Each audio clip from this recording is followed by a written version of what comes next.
கொன்றது 16 சொன்னதே சவுலுக்கும் தாவீதுக்கும் முட்டிச்சு. இப்படி எல்லா ஊர்லேயும் சிலர் இருப்பாங்க.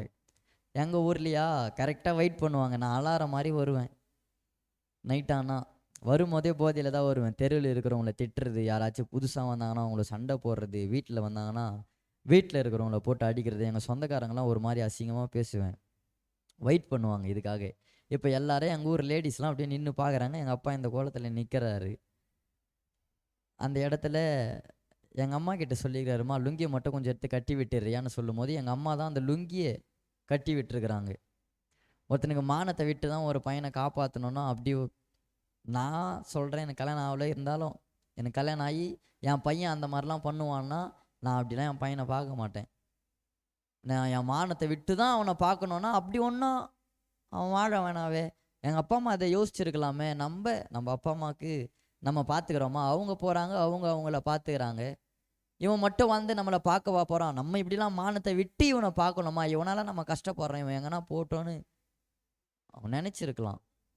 அதெல்லாம் நினைக்காம அவங்க பார்த்துக்கிறாங்க. எந்த அளவு வலியாக இருக்கும். இதை பார்த்துட்டு எங்கள் சித்தப்பா எங்கள் அப்பா கிட்ட சொல்லியிருக்கிறாரு, எதுக்கு இந்த மாதிரி பையன் இருக்கிறதுனால இவனும் கஷ்டப்படுறான், இவன் கஷ்டப்படுறதையும் நம்ம பார்க்குறோம், இவனால் நம்மளும் கஷ்டப்படுறோமே, ஏதாச்சும் சாப்பாடில் அவனுக்கு மருந்து வச்சு கொடுத்துட்டு அவன் செத்துருவான்ல சாப்பிட்டு. கொஞ்சமானது பண்ண மாட்டேன். கஞ்சா கவரை வச்சுன்னு எங்கள் அம்மா வாழ விட்டுருக்குறேன். ஒரு குறிப்பிட்ட காலத்தில் கஞ்சா வித்த பையன் நான். அந்த கஞ்சா கவர்லாம் வச்சுன்னு எங்கள் அம்மா வாழ விட்டுருக்குறேன். காலையில் நைட்டில் வருவானா அப்படியே படுத்துடுவேன். காலையில் என் பாக்கெட்டில் இருந்து அந்த கஞ்சா கவர்லாம் எங்கள் அம்மா எடுத்து வச்சு அழுதுன்னு இருப்பாங்க. இது என்னடா கவருன்னு யார்கிட்டையும் சொல்ல முடியாது. ஏதாச்சும் வேறு எதுனா பண்ணால் பக்கத்து வீட்டில் போய் சொல்லலாம், என் பையன் இந்த மாதிரி இருக்கான் கொஞ்சம் பேசுங்க அப்படின்னு. எங்கள் அம்மா போய் சொல்ல முடியுமா, என் பையன் கஞ்சா விற்கிறான், என் பையன் பாக்கெட்லாம் இந்த கஞ்சா கவர் இருக்குது, கொஞ்சம் பேசுகிறீங்களான்னு எந்த அம்மா சொல்ல முடியும்? எங்கள் அம்மா இதெல்லாம் சொல்லிட்டு அழுவாங்க. இதெல்லாம் எடுத்துகிட்டு போயிட்டு நான் யாருக்கிட்டையும் சொல்ல முடியாது. ஒரு வேளை நான் சொல்லுவேன்னா அவங்க ஸ்டேஷனில் சொல்லிவிடுவாங்கன்னா என் பையன் ஜெயிலுக்கு போக நான் ஒரு காரணமாக இருப்பேன்னு சொல்லிட்டு அழுவாங்க. கஞ்சா விற்றுந்த பையன் கவரை வச்சு நான் அழ விட்டுருக்குறேன். பார்த்துட்டு என் சித்தப்பா எங்கள் அப்பா கிட்ட சொல்லியிருக்கிறாரு, எதுக்கு எதனா வச்சு சாவடி. இதெல்லாம் பார்த்துட்டு எங்கள் அப்பாவும் எங்கள் அம்மாவும் போய் ஒரு நாள் மருந்து கடையாண்ட நின்றுருக்குறாங்க. எல்லாரும் ஒரு மாதிரி சொல்கிறாங்க. நம்மளால் காதில் கேட்க முடியல அந்த வார்த்தையெல்லாம். நம்ம பையனை மருந்து வச்செல்லாம் சாவு அடிக்க முடியாது, அப்படிலாம் நம்மளால் பண்ண முடியாது. நம்மளால் ஒன்று பண்ண முடியுமா? ஒன்று பண்ணலாமா? மருந்து வாங்கி சாப்பிட்டு நம்ம செத்துடலாமா? நம்ம செத்ததுனால நம்ம பையன் நம்மளால் நம்ம அப்பா அம்மா செத்துட்டாங்கன்னு சொல்லி அவன் மனசை அவன் மாற்றிப்பான். அவனை மாற்றணுன்னா இது ஒன்று தான்மா வழி அப்படின்னு மருந்து கடையாண்ட போய் நின்றுட்டுருக்குறாங்க. அப்போ எங்கள் அம்மா சொல்லியிருக்கிறாங்க, இல்லைப்பா நம்ம இருக்கிறதுனால தான் அவனுக்கு சாப்பாடு போடுறோம். எதனா பண்ணி ஸ்டேஷனுக்கோ ஜெயிலுக்கோ போனான்னா அவனை நம்ம வெளியே கூப்பிட்டுட்டு வரேன். இன்றைக்கி வரைக்குமே நான் கோர்ட்டுக்கு போகிறேன், இன்றைக்கி வரைக்குமே நான் போயிட்டு தான் இருக்கேன். இன்றைக்கி வரைக்குமே என் மேலே போலீஸ் கேஸ் இருக்குது, கோர்ட் அட்டன் பண்ணிகிட்ருக்கேன். எங்கள் ராட்டினெல்லாம் ஏறி இருக்கிறேன், கயிறு கட்டி மேலே ஏற்றிருக்கிறாங்க, என்னை தொங்க விட்டுருக்குறாங்க, காலெல்லாம் ஓப்பன் போட்டு 2 காலையும் கிழிச்சிருக்கிறாங்க. இந்த மாதிரிலாம் நம்ம தான்ப்பா அவனை கூப்பிட்டுட்டு வரோம். நம்ம இல்லைன்னா அவனுக்கு யாரும் சாப்பாடு போட மாட்டாங்க, அவன் சாப்பாடு இல்லாமல் செத்து போவான். சாப்பாடு இல்லாமல் செத்து போகிறதுக்கு நம்ம இதை பண்ணுறது ரொம்ப பெஸ்ட்டு. சாப்பாடில் வச்சு கொடுத்தா ஒரே நாளில் செத்துருவான், அழுது கொஞ்ச நாளில் முச்சிக்கலாம். இதை பண்ணலாமா நம்ம பையன் மாறத்துக்குன்ட்டு அந்த இடத்துல மாற்றி இவங்க ஆளுக்கு ஒன்று சொல்லி அந்த இடத்துலேருந்து வீட்டுக்கு வந்திருக்கிறாங்க. வெளியே சண்டை போடுவோன்னா அப்பா அம்மா நம்மளுக்கு சப்போர்ட்டாக இருப்பாங்க. வெளியே சண்டை போடும்போது எங்கள் அப்பா அம்மா வந்து கேட்டாங்கன்னா எங்கள் அப்பா அம்மாவே போட்டு அடிப்பேன், ரோட்லேயே அடிப்பேன். எதனா பேசுனாங்கன்னா எத்தனை நாள் பார்த்துக்க போகிறோம்? ஆனால் பார்த்துக்கணும். யாராச்சும் சத்தத்தை கேட்பீங்கன்னா கட்டளை கொடுக்கும்போது ரொம்ப டச் பண்ண வசனம். கொலை செய்யாதிருப்பாயாக, விபச்சாரம் செய்யாதிருப்பாயாக, களவு செய்யாதிருப்பாயாக, பிறனுக்கு விரோதமாக பொய் சாட்சி சொல்லாதிருப்பாயாக, எல்லாத்தையும் சொன்னவர் ஒன்றுத்தில் மட்டும் கொஞ்சம் எக்ஸ்ட்ரா சேர்ப்பார். உன் ஆயுசு நாட்கள் நீடித்திருப்பதற்கு உன் தாயும் தகப்பனையும் கனம் பண்ணு. நான் எங்கள் அப்பா அம்மாவை கனம் பண்ணணும், கனம் பண்ணிட்டு தான் இருக்கேன். ஸ்டேஷன்லலாம் எங்கள் அம்மா ரொம்ப அசிங்கமாக கேட்பாங்க. உள்ளே வரும்போது எதுக்கு இப்படிப்பட்ட பையன்னு என்ன திட்டுறது அடிக்கிறது இல்லாமல் எங்கள் அம்மா எனக்காக வந்து நிற்பாங்க. ஆனால் எங்கள் அம்மா வேற திட்டுவாங்க. எங்கள் அம்மா தாலி வச்செல்லாம் என்னை வெளியே கூப்பிட்டுட்டு வந்திருக்கிறாங்க. இன்னைக்கு எங்கள் அம்மா கழுத்தில் தாலி போட்டுன்னு இருக்கிறாங்க. இப்போ ஒரு வாரத்துக்கு முன்னாடி வரைக்கும் கழுத்தில் தாலி இல்லை. இப்போ நான் எடுத்து கொடுத்த தாலியை தான் எங்கள் அம்மா போட்டுன்னு இருக்கிறாங்க. நான் கனம் பண்ணுறேன், இன்னமும் கனம் பண்ணுவேன். ஏன்னா எனக்கு ஒரு பெரிய ஆசை. நான் அன்றைக்கி யாக்கோபை பார்க்கும்போது யோசேப்பு சொல்லுவார், நானும் கடவுள் எனக்கு கொடுத்த பிள்ளைகளும் அப்படின்னு மனாசாவையும் இப்ராஹிம் பார்த்து சொல்லுவார். நான் அந்தமாரி ஒரு நாள் பார்க்கும்போது, ஆண்டவரே உங்களுக்காக இவ்வளோ கூட்டத்தை நான் கொண்டு வந்தேன்ப்பா அப்படின்னு நான் சொல்லணும். அதுக்கு நான் நிறைய நாள் வாழணும். நிறைய நாள் வாழணும்னா அவர் எதை சொல்லியிருக்கிறாருன்னா, உன் தகப்பனி உன் தாயை கனம் பண்ணுப்பான்னு சொல்லிக்கிறாரு. அவனை கனம் பண்ணால் தான் நான் நிறைய நாள் வாழ முடியும்னா, ஓகே கனம் பண்ண நான் ரெடியாக தான் இருக்கேன். ஏங்க கொஞ்சம் நெஞ்ச கஷ்டத்தில் தெரு பக்கமே போக முடியாது. எப்படிங்க போக முடியும்? ஒரு குடும்பத்தில் அந்த மாதிரி பையன் இருப்பான்னா வேற ஏதாச்சும் பண்ணிடுவான்னு வச்சிங்களேன், நம்ம போகலாம். இல்லை ரோட்டில் யாராச்சும் திட்டுவானா போகலாம். அவங்கள திட்டும் போது எங்கள் அம்மா வந்து கேட்குறாங்க, இப்போ அவங்க முன்னாடி எங்கள் அம்மாவை போட்டு அடிக்கிறேன்னா எப்படி எங்கள் அம்மா போக முடியும்? எங்கள் அப்பா அன்றைக்கி நைட்டு எதுவுமே இல்லாமல் ரோட்டில் நின்றுட்டார். இப்போ காலையில் எங்கள் அப்பா தான் கடைக்கு போவார். எங்கள் அம்மா அதிகமாக போக மாட்டாங்க. எங்கள் அம்மாவுக்கு என்னை பெற்றதுலேருந்தே அவங்க உடம்பு பலவீனமான ஒரு உடம்பாக மாறி போச்சு. நைட்லலாம் புதர்லலாம் பார்த்துன்னு ஃபோன் பண்ணுவேன், மா இந்த இடத்துல தாம்மா இருக்கேன், கொசு கடிக்குதுமா, குளிருதுமா, பெட்ஷீட் வேணுமானா எங்கள் அம்மா அந்த நைட்டில் எடுத்துகிட்டு வந்து என்கிட்ட குத்துட்டு போவாங்க. முள்ளுலாம் குத்திக்கிட்டு வந்து குத்துட்டு போவாங்க. சரியான தூக்கம் கிடையாது. இன்றைக்கி வரைக்குமே எங்கள் அம்மா டேப்லெட் யூஸ் பண்ணுறாங்க தூங்குறதுக்காக. ஏன்னா அப்போது என்னால் தூங்கலை. எந்த நேரத்துக்கு சண்டையை போட்டு வருவேன், எப்படி வருவேன்னு தெரியாது. சாப்பாடு செஞ்சு வச்சுட்டு சாப்பிடாம உக்கான்னு இருப்பாங்க. எந்த டைமுக்குனாலும் அவங்களுக்கு சரியான தூக்கமே இல்லை. தூக்கமே போச்சு என்னை பெற்றதுக்காக. தூங்கவே மாட்டாங்க. எந்த நேரத்துக்குனாலும் ஃபோன் பண்ண இதுவாகவே இருப்பாங்க. எங்கள் அப்பா வேறு திட்டி திட்டி அனுப்புவாங்க, போய் பார்த்துட்டு வாங்க, கொஞ்சம் எங்கே இருக்கான் பார்த்துட்டு வாங்க. நான் தான் போக முடியாது, நீ போகலாம்ல, கொஞ்சம் போயிட்டு வா, அவன் எங்கே இருக்கான் பாருன்னு அனுப்பி விடுவாங்க. எங்கள் அப்பா எதிரியெல்லாம் குடிப்பேன். குச்சிட்டு இருக்கும்போது எங்கள் அப்பா வந்தாருன்னா, எங்கள் அப்பா வராருன்னா அதெல்லாம் தூக்கி போடாமல் வேணுன்னே குடிப்பேன். நீ நீ இந்த மாதிரிலாம் பண்ணியானா நான் இன்னும் அதிகமாக பண்ணுவேன்னு நெக்கலில் பேசுவேன். ரொம்ப திமிராக பேசுவேன்.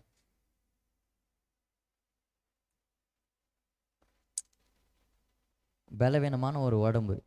அன்றைக்கி நைட்டு எங்கள் அப்பா அப்படி இருந்துட்டார். இப்போ காலையில் அந்த பக்கமாக இப்போ எங்கள் அப்பா போகிறாரு. போகும்போது எப்படி பார்த்துருப்பாங்க, நைட்டு தான் அவன் பையனை மடக்கும் போது ஒன்றுமே இல்லாமல் ரோட்டில் நின்னான், எப்படி ரோட்டில் வரான் பாரு, நிச்சயமாக பேசுவாங்க. நான் தான் இந்த இடத்துல நான் ஏற்றாலும் பேசுகிற பேச்சை வேணா நீங்கள் எப்படி பார்க்குறீங்கன்னு தெரியல, என்ன இப்படி பேசுகிறான்னு. நார்மலாக நடக்கிற ஒரு சம்பவம் தான் இது எல்லா ஊர்லேயுமே. நைட்டு தான் இவன் பையன் இப்படிலாம் பண்ணான், எப்படி ஒரு வெக்கமே இல்லாமல் பாரேன், தெருவில் வரான் பாரேன், 4 பேர் பேசுவாங்க. எப்படி பேசுவாங்கன்னு சொல்கிறேன்னா, எங்கள் ஊரில் எங்கள் குடும்பத்தை பார்த்து இந்த வார்த்தையெல்லாம் பேசியிருக்கிறாங்க. அதனால் எனக்கு தெரியும். எங்கள் சந்தோஷமே இல்லாத ஒரு வாழ்க்கை எங்கள் குடும்பத்தில். வழிப்பறி பண்ணுவோம், ஷிஃப்ட்டு போட்டுன்னு போவோம். இந்த டைமுக்கெல்லாம் போனால் இந்த இந்திக்காரங்களாம் இந்த கம்பெனிலேருந்து வருவாங்கன்னு நாங்கள்லாம் செட் பண்ணின்னு போவோம். இந்த டைமுக்கு இங்கே போனால் தான் இந்த கம்பெனிலேருந்து ஷிஃப்ட்டு முடிச்சுட்டு வருவாங்க, நம்ம இந்த இந்திக்காரங்களாம் மீட் பண்ண முடியும்னு ஷிஃப்ட்டு போட்டுன்னு கரெக்டாக போவோம். அவங்க ஷிஃப்ட்டு முடிச்சுட்டு வெளியே வந்தாங்கன்னா 2 பேரும் மீட் பண்ணிப்போம். அவங்க பாக்கெட்டில் இருக்கிற ஃபோனு காசு எல்லாம் வந்துடும். இந்திக்காரங்கிட்டலாம் பாவமே பார்க்காம அச்சு பிடிங்கி இருக்கிறோம் ஃபோனு காசுலாம். எவ்வளோ இந்திக்காரங்க தலையெல்லாம் பாட்டிலெல்லாம் ஒஞ்சிருக்குது. நிறைய அச்சிருக்கிறோம், நிறைய வாங்கியும் இருக்கிறோம். ஆனால் பண்ணியிருக்கிறோம் இதெல்லாம். எங்கள் அப்பாக்கெல்லாம் ஃபோன்லாம் யூஸ் பண்ணலாம் கொடுத்துருக்குறேன். அவர் நினச்சிருப்பார், பரவாயில்ல நம்ம பையன் எப்படி இருந்தாலும் நம்மளுக்கு ஃபோன்லாம் வாங்கின்னு வந்து தரான்ட்டு. வாங்கின ஃபோன்லாம் இல்லை, இந்திக்காரங்கிட்டேருந்து பிடிச்சின்னு வந்த ஃபோன் அது. அவர் மனசில் அப்படி ஓடி இருக்கும், பரவாயில்ல ஃபோன்லாம் வாங்கின்னு வந்து தரான், விடக்கூடாது, இந்திக்காரங்கிட்ட பிடிச்சின்னு வந்த ஃபோன். எங்கள் வீட்டில் வந்து எங்கள் அம்மா மேலே வந்து இந்த குறி சொல்கிற ஆவி வந்து ஊருக்கே குறி சொல்லும். நாங்கள் இப்போ தான் ரட்சிக்கப்பட்டோம். ஊருக்கே குறி சொல்லும். எதனா திருவிழா அந்த மாதிரி வந்தால், இல்லை வீட்டில் எதனாச்சும் பிரச்சனைனா எங்கள் அம்மாவை கூப்பிட்டுட்டு போயிட்டு அங்கே உட்கார வச்சு அந்த ஆவியை வர வச்சு கேட்பாங்க என்ன பிரச்சனைன்னு. அந்த வீட்டில் பிறந்த ஒரு மகன் தான் நான் இப்படி இருந்தேன். எங்கள் அப்பாவுக்கு இதுக்கு ரொம்ப வலி. ஊருக்கே இறங்கி குறி சொல்லுது, இதை பண்ணால் மாறிடுவாங்க, இதை பண்ணால் பிரச்சனை மாறணும் ஊருக்கு சொல்லுது. நம்ம வீட்டில் ஒரு பையன் எப்படி இருக்கான், இதுக்கு எதுவும் சொல்கிற மாதிரி இல்லை. ஒரு நாள் கூப்பிட்டு கேட்போன்றதுக்காக ஒரு நாள் எங்கள் அப்பா என்னை உட்கார வச்சு கேட்கும் போது அந்த ஆவி வந்து சொல்லுது, இவனை மாற்றணுன்னா 8 ஊர் மோளை வைக்கணும், 8 ஊரை சுற்றி வரணும், இல்லைனா இவனை ஆள் அடையாளமே அடித்து தூக்கி போட்டுருவாங்க. உண்மையாகவே எனக்கு பயமாக இருந்தது. போதி ஆயிட்டாலே எங்கன்னா சண்டை போட்டுருவோன்னா. பெரியபாளையத்தில் கொரோனா டைமில் நான் என் ஃப்ரெண்டு இன்னொரு பையன் நாங்கள் 3 பேர் சரக்கு வாங்கலான்னு ஊத்துக்கோட்டைக்கு போகிறோம். நம்ம இடத்துல அப்போது சரக்கு இல்லை, அங்கே தான் இருக்குது. அங்கே வாங்கலான்னு போகும்போது போலீஸ் அங்கே பிடிச்சிட்டாங்க. பைக்கை விட்டு வந்துட்டோம். பைக்கை விட்டு சரக்கு வாங்கி லாரியில் தான் வரும்போது கை போட்டுட்டு வரோம். பெரியபாளையத்தில் வந்து இறக்கி விட்டாங்க. பெரியபாளையத்தில் இறங்கி அங்கே ஒரு ஊரில் சண்டையை போட்டோம். அப்போ அந்த ஊர் ஆளுங்க எல்லாருமே வந்துட்டாங்க. என் கூட இருந்த ஒருத்தன் ஓடிட்டான். நானும் என் ஃப்ரெண்டு மட்டும் நின்ட்டோம். என்னை விட்டு அவன் ஓடக்கூடாதுன்னு அவன் நின்ட்டான். அவனை விட்டு நான் ஓடக்கூடாதுன்னு 2 பேருமே நின்ட்டோம். தூரத்தில் பார்த்தா ஃபுல்லாக முள்ளு கட்டிங்க தான். ஆனால் உள்ள பக்கு பக்குந்து. ஏன்னா எங்கள் அம்மா மேலே இறங்கி ஊருக்கே குறி சொல்லும். ஒரு வகையில் பார்த்தா நடக்கும். அவன் சொல்கிறது நடக்கிறது போல தான் இருக்கும். அதுதானே ஆதாம் கிட்டலாம் சொன்னார், நம்மளுக்கு பேச டைம் இல்லை. அவர் ஆண்டவர் என்ன சொன்னார், இந்த கனியை சாப்பிட்டா சாப்பிட்றனால செத்துருவேன்னாரு. அவன் என்ன சொன்னான், இல்லை இல்லை நீ சாக மாட்டேன்னா. அப்போ யார் சொன்னதாங்க உண்மையை போல்? இந்த உண்மை இல்லை, உண்மையை போல் இருக்கும். கண்ணு திறக்கப்பட சாப்பிட்டியான்னா கண்ணு திறக்கப்பட்டுச்சு தான். அதுக்கு முன்னாடி அவங்களுக்கு நிர்வாணமாக தான் தெரில. சாப்பிட்டதுக்கப்புறம் ஒரு வகையில் பார்த்தா உண்மை மாதிரி இருக்கும். உண்மைலாம் இல்லை, உண்மை மாதிரி இருக்கும். எங்கள் அம்மா மேலே சொன்னதும் அப்படி தான் இருந்தது. அன்றைக்கி நானே முடிவு பண்ணிட்டேன், அம்மா மேலே இறங்கி குறி சொல்கிற ஆய்வு வந்து சொல்லிச்சுல்ல, ஒரு நாள் ஆள் அடையாளமே தெரியாமல் அடித்து தூக்கி போடுவாங்கன்னு. அந்த நாள் தான் இந்த நாள் தான் போல் நம்ம இன்றைக்கி செத்தோன்னு நானே முடிவு பண்ணிட்டேன். ஆனால் வந்தவங்க அடிக்கலை. பக்கத்தில் இருந்தவங்க லேடிஸ்லாம் போலீஸுக்கு ஃபோன் பண்ணுறாரு அப்படின்னு சொன்னாங்க. எனக்கு நானா இருக்கிற கட்டியில் அச்சா நிச்சயமாக நம்ம பாடி செத்துரும். போலீஸ் தானே, நம்மளுக்கு அது பழக்கம். வாங்கி எந்த பக்கம் லட்டியை ஓங்கினா எந்த பக்கம் நம்ம உடம்பு வலிச்சா அடி விழாதுன்னு நல்லா தெரியும். போலீஸு தானே, பண்ணுங்க அப்படின்னு நெக்கெல்லாம் பேச உடனே போலீஸை வர வச்சாங்க. அப்புறம் ஸ்டேஷனுக்கு கூப்பிட்டுன்னு போய் அடி என்ன ஆச்சு நைட்டு அனுப்பிவிட்டாங்க.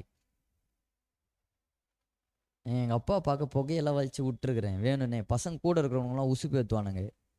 என்னடா எங்கள் வீட்டிலலாம் இந்த மாதிரி இருக்க மாட்டாங்க, உங்கள் வீட்டில் இப்படி இருக்காங்கன்னு சொல்லும் போது வேணும்னே அவனுங்க உசுப்பு ஏற்றுனானுங்கன்னா புகையை பிடிச்சி எங்கள் அப்பா அந்த சைடு போகும்போது அந்த புகையை விடுவேன். இப்படி இருந்தால் வாழ்க்கை தாங்க. யாருமே இல்லாத ஒரு இடத்துல ஒரு சூழ்நிலையில் எல்லாருமே எங்களை ஒதுக்கிட்டாங்க. இதுக்கப்புறம் இந்த பையன் மாறாது, இதுக்கப்புறம் என்னுடைய வாழ்க்கையை யாராலையும் மாற்ற முடியாது. எல்லாருமே ஒதுக்கிட்டாங்க. யாருமே வீட்டாண்ட எங்கேயும் சேர்த்துக்க மாட்டாங்க. எங்கள் சொந்தக்காரங்க யாருமே எங்களை சேர்த்துக்க மாட்டாங்க. ஒரு கஞ்சா விஷயத்தில் கொஞ்சம் சண்டை ஆகிட்டு ஒரு வீட்டில் போய் லேடிஸ் எல்லாம் அடிக்க ஆரம்பிச்சிட்டோம். அதில் கேஸ் ஒயிட் ஆகிட்டு என் கூட இருந்த பசங்களாம் போலீஸ் பிடிச்சிட்டாங்க. நான் ஊரில் இருக்கேன். ஊரில் இருக்கும்போது வக்கீல் வச்சு பேசும்போது வக்கீல் சொல்கிறாரு,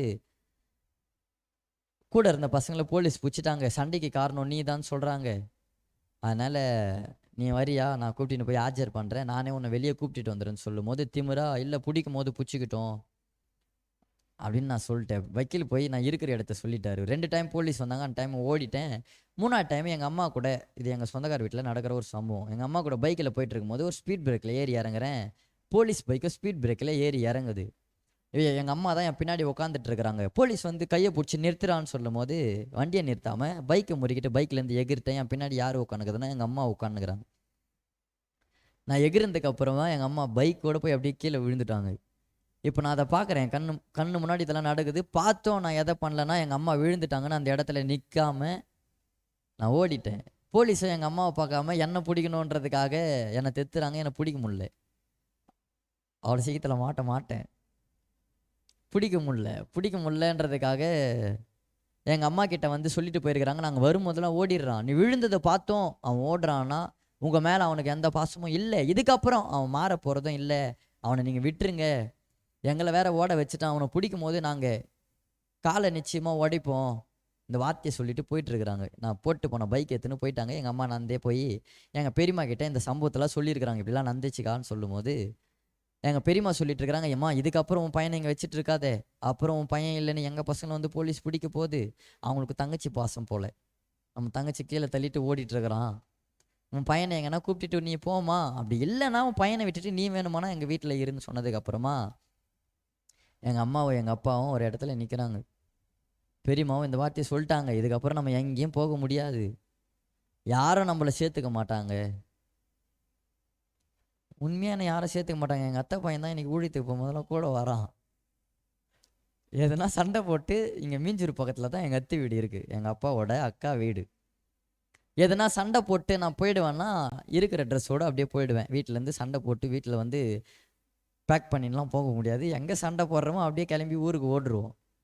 அங்கே போயிட்டு அவன் ட்ரெஸ்ஸை எடுத்து போடுவான்னா திட்டுவான், ட்ரெஸ்ஸெல்லாம் போடக்கூடாது கழுட்டுன்னுவான். எங்கள் அத்தை அவனை திட்டம், டேய் அவன் தான் ஏதோ சண்டையை போட்டு வந்துட்டு இருக்கலாம்ல, ட்ரெஸ் இல்லை தானே எடுத்து போடுறான், நான் காசு தரேன் நீ வேணுமானா வேறு ட்ரெஸ் எடுத்துக்கோன்னு சொன்னால் அப்படிலாம் பண்ண மாட்டான். என் ட்ரெஸ்ஸை அவன் கழட்டணும், என் ட்ரெஸ்ஸெல்லாம் அவன் போடக்கூடாதுன்னு சொல்லுவான். கழட்டினதுக்கு அப்புறமா தான் வீட்டை விட்டு வெளியே போவான். அவன் முன்னாடி சொல்கிறேன் இது ஆண்டவருடைய நாம மகிமைக்காக. அவன் அவன்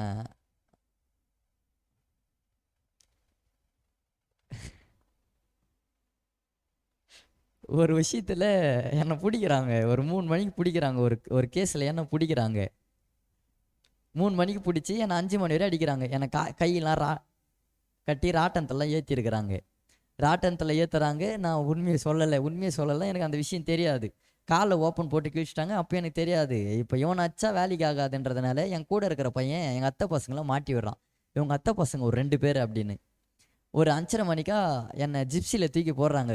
ஜிப்சியில் தூக்கி போட்டுன்னு உங்கள் அத்தை வீடு எங்கே இருக்குதுன்னு சொல்கிறாங்க. நான் கத்துறேன், ஐயா நான் வேணுமா நான் இந்த மாதிரி பண்ணுவேன், எங்கள் அத்தை பசங்க அந்த மாதிரிலாம் பண்ண மாட்டானுங்க, அவனுக்கு இதெல்லாம் பழக்கம் இல்லை, அவனுக்கு எதுவுமே தெரியாதுன்னு சொல்லியும் நீ வீட்டை காட்டு, இவ்வளோ பிடிவாதமாக இருக்குன்னா அப்போ அவனுக்கு இதில் லிங்க்கில் இருக்கானுங்க போலன்னு அவங்க வீட்டாண்ட போய் அவனுங்களை ஏற்றுறோம். கார்லேயும் உட்கார வச்சுட்டு இப்போ எங்கள் அத்தை வந்து கத்துது, என் பசங்க போகிறானுங்களே, ஏன்னா அவனுக்கு எந்த பழக்கமும் இல்லை, இதெல்லாம் அவனுங்களுக்கு பழக்கம் இல்லை. ஒருவேளை அப்போ அவன் நினச்சிருக்கலாம், அன்றைக்கி ட்ரெஸ்ஸை போடும் போதெல்லாம் என் தம்பி பையன் தானே போட்டுக்கிட்டோன்னு சொன்னேன்ல, இப்போ அவன் போகிற ஜிப்சியில் என்னை ஏறி உட்கார வச்சிட்டான் பாருன்னு நினச்சிருக்கலாம். ஒருவேளை நினச்சானா இல்லையா தெரில, கர்த்தர் அறிவார். மனசில் ஒரு வேலை ஓடி இருக்கும். எப்படி அவன் யோசிச்சிருப்பான்னு சொல்கிறேன்னா, காரில் இருக்கும்போது போலீஸே கேட்குறாங்க, இங்கே வந்தால் இவன் பசங்க கூடலாம் சேருவானான்னு சொல்லும்போது அவன் சொல்கிறான், ஆமாம் சார், வந்தால் எங்கள் கூடலாம் அவன் இருக்க மாட்டான், இங்கே இருக்கிற பசங்க கூட தான் சேர்ந்து சுற்றுவான். பக்கத்தில் வேற உட்காந்து இருக்கிறேன், என்னால் அடி தாங்க முடியல, பயங்கரமாக அடிச்சிட்டாங்க. பக்கத்தில் உட்காந்து கேட்குறான், என்ன கை வச்சிட்டாங்களா அப்படின்னு கேட்குறான். மனசில் ஒரு பக்கம் ஓடி இருக்கும், வீட்டில் சேர்த்ததுனால பரவாயில்ல, நம்மளும் போகிறோம், இதனால யாரும் சேர்த்துக்க மாட்டாங்க. வீட்டாண்ட வந்து அவங்க பசங்க ஸ்டேஷனுக்கு போகணும், இல்லைன்னா அடிக்கடிக்கு போலீஸ் அவங்க வீட்டாண்ட வரோன்னா அவங்களுக்கும் அது அசிங்கம்ன்றதுனால யாரும் சேர்த்துக்க மாட்டாங்க. ரோட்டில் நிற்கிற ஒரு சூழ்நிலை, யாரும் இல்லை. நான் சும்மா கூட சர்ச்சு பக்கமே போக மாட்டேன். சும்மா எதனா ஜப கூட்டணும்னு கூப்பிட்டா போக மாட்டேன், எதனா பேசணும்னு கூப்பிட்டா கூட போக மாட்டேன். ஒரு இடத்துல நிற்கும் போது ஒரு ஊழியக்காரர் மூலியமா இயேசு கிறிஸ்து என்னை தேடி வராரு, அதுதான் உண்மை. வந்து அந்த ஐயா வந்து என்கிட்ட பேசுகிறாரு, சர்ச்சில் பத்துக்கிறியாப்பா அப்படின்னு சொல்கிறாரு. எங்களுக்கும் அன்றைக்கி யாருமே இல்லை, சர்ச்சில் போய் படுக்கிறோம். என் அப்பா அம்மாலாம் தூங்கிட்டாங்க. அவனுக்கு ரொம்ப கஷ்டம். எங்களுக்கு சொந்த வீடு இருக்குது, சொந்த ஊர் இருக்குது, சொந்தக்காரங்க நிறைய பேர் இருக்காங்க. இருந்தும் எங்கேயும் போக முடியாமல், யாருன்னே தெரியாதே, இந்த ஐயா வீட்டில் கூட இல்லை, சர்ச்சில் வந்து இருக்கோமே, அந்த மன கஷ்டத்தில் அவங்க தூங்கிட்டாங்க. அந்த ஐயா வந்து நிறைய வார்த்தை என்கிட்ட பேசினார். பேசி அதுக்கப்புறமா என் வாழ்க்கையில் ஒரு ரட்சிப்பு வந்தது. ஸோ ஷார்ட்டாக சொல்ல விருப்பப்படுறேன், என் வாழ்க்கையில் ஒரு ரட்சிப்பு வந்தது. ரட்சிப்புக்கு வந்ததுக்கப்புறமா நிறைய பிரச்சனைலாம் நடந்தது. அதெல்லாம் மாறி எங்கள் ஊருக்கு வந்துட்டேன். எங்கள் ஊருக்கு வந்து எந்த ஊரை விட்டு ஓடணுமோ இன்றைக்கி அந்த ஊரில் தான் இருக்கும். எந்த ஊரில் எங்களை ஒரு மாதிரியாக பார்த்தாங்களோ இன்றைக்கி என்ன ஆச்சரியமாக பார்க்குறாங்க, எப்படிப்பா இவன் மாறுவான், எப்படி இவன் மாறிட்டான்ற மாதிரி ஆச்சரியமாக பார்க்குறாங்க. அதுதான் உண்மை. பைக்கு கூட எங்கள் வீட்டில் காசுல எதுவுமே கொடுக்கல, நானே எடுத்த பைக்கு தான். ஒரு காலத்தில் வீட்டில் எது கேட்டாலும் வீட்டில் கேட்டு சண்டை போடுவேன். இன்றைக்கி அப்படிலாம் இல்லை. இன்றைக்கி அதை தான் சொல்கிறேன், எங்கள் அம்மாவுக்கு வந்து எங்கள் அம்மா தாலி வச்சு என்ன பார்த்தாங்க, இன்றைக்கி எங்கள் அம்மாவுக்கு தாலி நான் எடுத்து கொடுத்துருக்குறேன். ஆச்சரியமாக மாற்றிட்டாரு இன்றைக்கி. ஆனால் நம்ம யாருக்கு மகிமையாக நடந்துக்கிறோம்? நம்ம ஆண்டவருக்கு தான் மகிமையை செலுத்துருமா? 18 வருஷமாக கூனியாக இருந்தவங்களை தொட்டார், உடனே மகிமைப்படுத்த ஆரம்பிச்சிட்டாங்க. இந்த சிம்சோனுக்கு எல்லாருக்கும் கொடுக்காத ஒரு அபிஷேகத்தை சிம்சோனுக்கு கொடுத்தா, இவரால் எந்த தேவன் மகிமைப்படுறாருன்னா அந்நிய தேவன் மகிமைப்படுறாரு. ஏங்க சில நேரத்தில் ஆண்டவர் நம்மளை மன்னிக்கிறாரு தான். தாவீது தன் இருதயத்திற்கு ஏற்றவன் சொல்லி ஒரு ராஜாவாக ஏற்படுத்துகிறாரு. நாத்தான் தீர்க்கதரிசி வந்து 2 சாமுவேல் 12வது அதிகாரத்தில் ஒரு சம்பவத்தில் சொல்கிறாரு. 11வது அதிகாரத்தில் இவர் எதை பண்ணுறாருன்னா, பத்சேபால் அப்படின்னு ஒருத்தவங்க கூட ஒரு சம்பவம் நடக்கும். 11வது அதிகாரத்தில் 2 சாமுவேல் 11ல் ஒரு சம்பவம் நடக்குது. 12வது அதிகாரத்தில் நாத்தான் தீர்க்கதரிசி வந்து இந்த சம்பவத்தில் சொல்கிறாரு. சொல்லும் போது அப்போ தாவீது சங்கீதம் 51 தான் அதில் தான் பாடுறாரு. பாடி இப்போது நான் மாறிட்டேன், என்னை மன்னிக்க மாட்டாரான்னு கேட்கும்போது 2 சாமுவேல் 13வது அதிகாரத்தில் அந்த வசனத்தை மட்டும் படிக்கலாமா? பச்சு ஜெபம் பண்ணலாமா?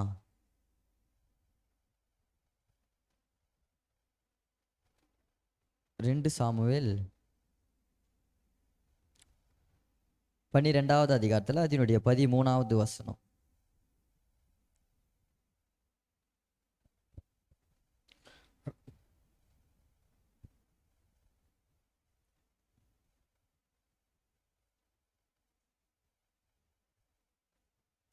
எடுத்தீங்களா இல்லை நானே எடுக்கட்டுமா?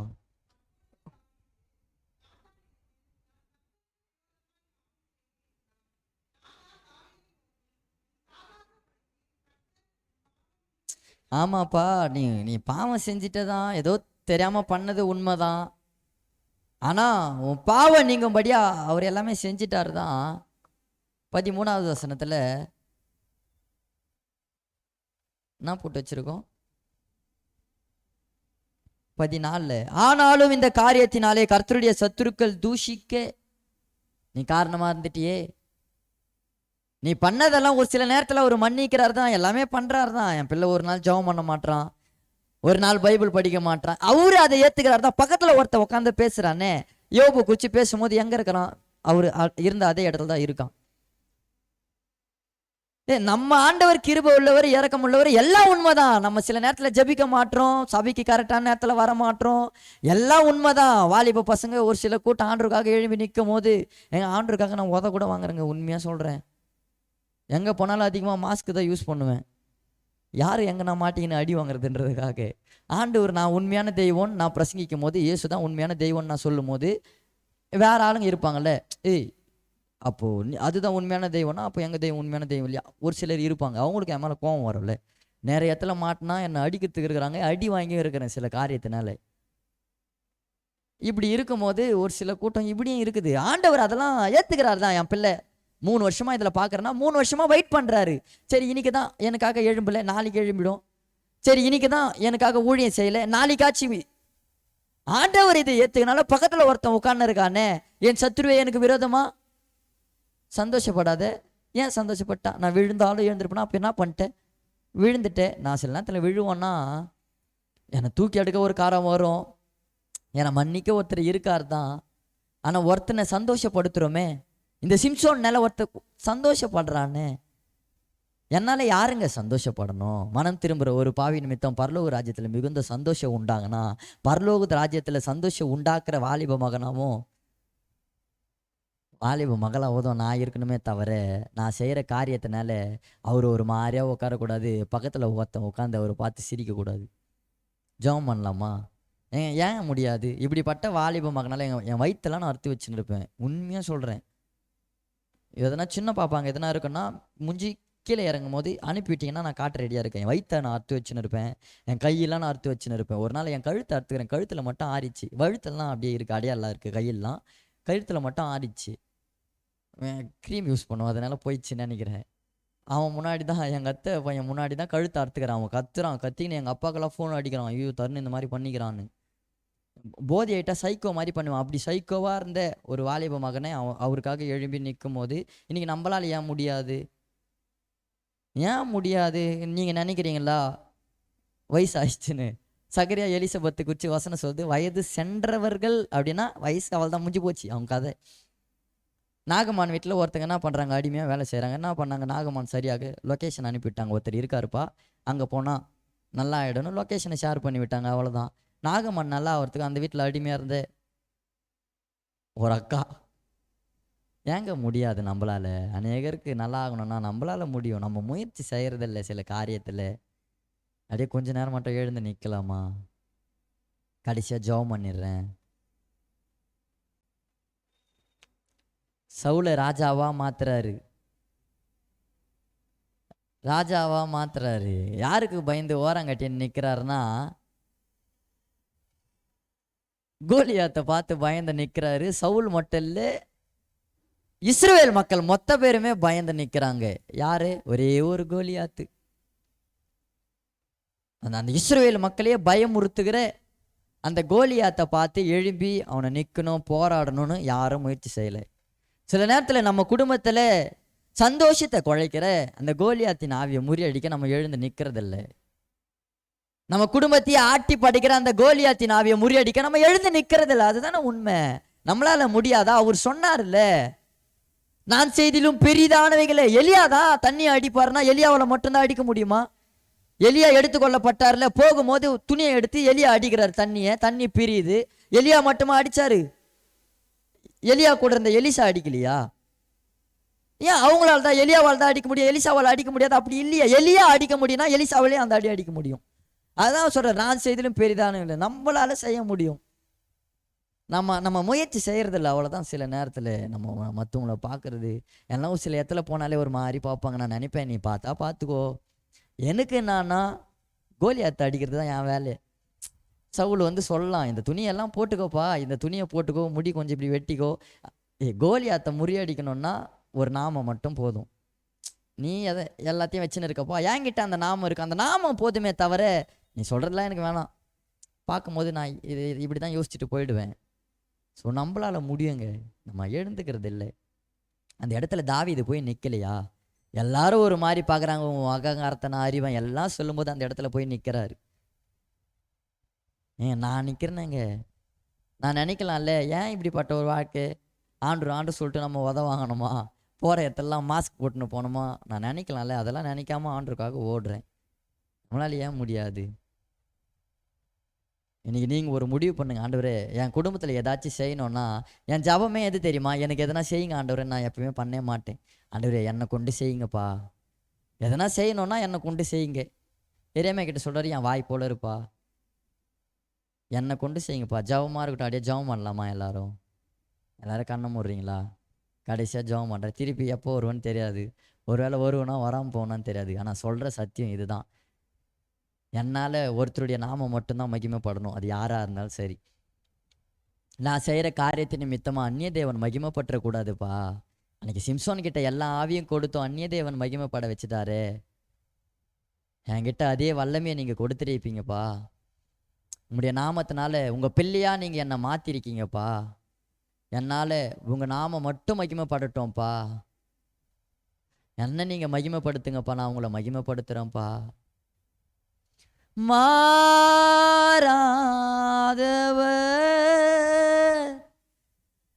இயேசு, மாறிடாதவர்,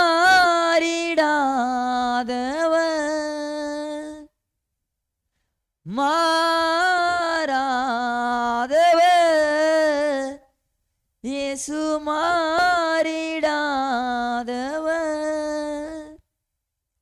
விலகாதவர், விட்டு கொடுக்காதவர், விலகாதவர், விட்டு கொடுக்காதவர், நீர் இன்றும் என்றும் உண்மையுள்ளவர்,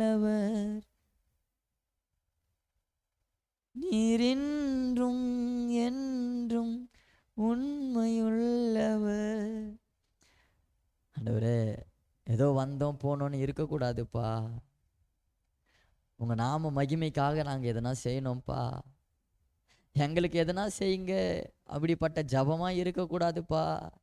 என் குடும்பத்தில் என் மகனை மாற்றணுன்னா அது என்னை கொண்டு மாற்றுங்கப்பா, என்னை கொண்டு மாற்றிடுங்கப்பா.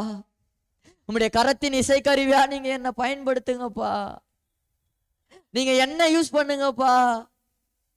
என்னால் உங்கள் நாம மகிமைப்படட்டோம்ப்பா,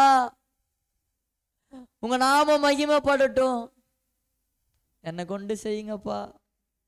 நான் பண்ணுற சின்ன சின்ன காரியம் கூட உங்களை துக்கப்படுத்தோன்னா, உங்களை வேதனைப்படுத்தோன்னா, அப்படிப்பட்ட காரியத்தை நான் செய்ய மாட்டேன்ப்பா. சிம்சோன் தெலீலால மட்டும்தான் அந்த ரூமில் இருக்காங்கன்னு அவர் நினச்சிட்டாரு.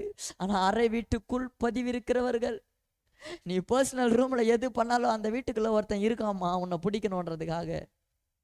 யாருக்கும் தெரியாது அப்படின்னு தனியாக ஒரு இடத்துல நீ பண்ணுவான்னா அந்த இடத்துல ஒருத்தன் வாட்ச் பண்ணுறான் உன்னை. அவன் சந்தோஷப்படுவான் நீ பண்ணும்போது. உன்னால் அந்த இயேசு சந்தோஷப்படட்டும்மா. உங்களால் அந்த நாமும், அந்த இயேசுவின் நாமும் சந்தோஷப்படட்டும். இந்த ஜனங்களை எனக்கென்று ஏற்படுத்தினேன், இவர்கள் என் துதியை சொல்லி வருவார்கள். அவருக்காக ஒரு வாழற கூட்டமாக நம்ம இருக்கணும். இனிமே உங்களுக்குள்ள ஒரு தீர்மானம் எடுங்க. ஆண்டவரே, ரொம்ப பிரச்சனை தலைக்கு மேலே போகுதுப்பா, ரொம்ப போராட்டமாக இருக்குது, ஏதாச்சும் செய்கிறீங்களா? இல்லைப்பா, என்னை கொண்டு செய்யுங்கப்பா, என்னை கொண்டு மாற்றிருங்கப்பா. அன்றைக்கி திமிர்வாதக்காரனுடைய பாவங்கள் மன்னிக்கப்பட 4 பேர் விசுவாசம், அந்த விசுவாசத்தை பார்த்து திமிர்வாதக்காரனை மன்னிக்கப்படனா, அப்போ அவங்கள கொண்டு தானே அவர் செஞ்சார். இன்றைக்கி நீங்கள் விசுவாசமாக இருப்பீங்கன்னா உங்களை கொண்டு சிலதை செய்வார். நல்ல தகப்பனே, வந்தவங்க எப்படி இந்த சாட்சியை கேட்டாங்கன்னு தெரியல, ஆனால் எல்லாவற்றையும் செய்ய உங்களுடைய வல்ல கரத்தால் ஆகும்னு ஒவ்வொருவரும் தெரிந்து கொள்ளட்டும்ப்பா. இப்படிப்பட்ட சாட்சி அவங்க கேட்டாங்க. அந்த சூழ்நிலையில் யாராச்சும் அவங்க வீட்டில் இருப்பாங்கன்னா, இல்லை அவங்க கணவரோ, இல்லை அவங்க மகனோ, யாராச்சும் ஒருத்தவங்க, இல்லை அவங்க சொந்தக்காரோ யாராச்சும் ஒருத்தவங்க இருப்பாங்கன்னா, என்னை மாற்றின அதே ஆண்டவர், அதே வல்லமையுள்ள கரங்கள், அதே குறுகாத கரங்கள் இந்த பகல் வேளையிலும் அந்த குடும்பத்தில் உம்முடைய கரம் போட்டோன்னு ஜெபிக்கிறோம்ப்பா. விழுந்தாலும் எழுந்திருப்போனா எங்களால் எழுந்திருக்க முடியாதுப்பா. உம்முடைய கரம் இருந்தால் எங்களால் எழுந்துக்க முடியும்ப்பா. அன்னைக்கு யோசேப்பு குழியில் இருக்கும்போது உம்முடைய அன்பின் கயிறு குழியில் போச்சே யோசேப்பை தூக்கி எடுக்க. இன்னைக்கு யாரெல்லாம் அந்த குழியிலிருந்து இந்த சத்தத்தை கேட்குறாங்களோ, இல்லை யாரெல்லாம் இந்த சத்தத்தை கேட்கும்போது எங்கள் குடும்பத்தில் அந்த பிரச்சனை இருக்குன்னு சொல்கிறாங்களோ, உம்முடைய அன்பின் கயிறு இந்த நேரத்தில் போட்டோன்னு ஜெபிக்கிறேன்ப்பா. தொடர்ந்து பெரிய காரியங்களை செய்யுங்க. தாழ்த்தி உம்முடைய வல்லக்கரத்தில் ஒப்பு கொடுக்கிற பரிசுத்தமுள்ள நல்ல பிதாவே, ஆமென்.